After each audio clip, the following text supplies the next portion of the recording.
Do not pay debts for people you're not married to. Do not buy houses and cars for or with people you're not married to. Crap happens, and you're going to get sideways, and you're going to have a problem. The worst one I can ever remember was a guy bought a house with his girlfriend. They're going to shack up, and he gets killed in a car wreck.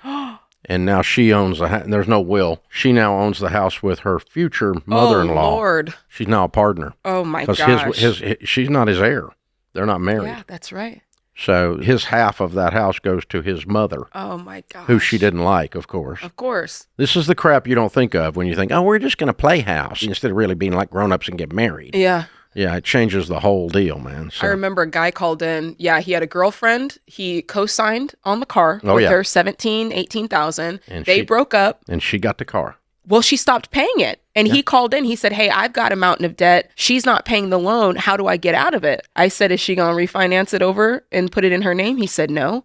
I said, well, you better add it to your debt snowball then. Better get rid of that car. Oh, my gosh. Yeah. So that's the kind of stuff we run into these days. And it's the unintended consequences. Not thinking things all the way through. There's an old book out 100 years ago by Dr. Stephen Covey called The 7 Habits of Highly Effective People. Yeah. And one of the habits is begin with the end in mind. Smart. So begin with everything possibly falling apart that could fall apart in mind, and you'll go, oh, I would never do that. Well, yeah, that's opposite of what you want to do, because when you're excited about something, you like to visualize all the ways that it works out and, there's only one way it works, and if it's all work. Yeah, that's And right. it never works that way. That's right.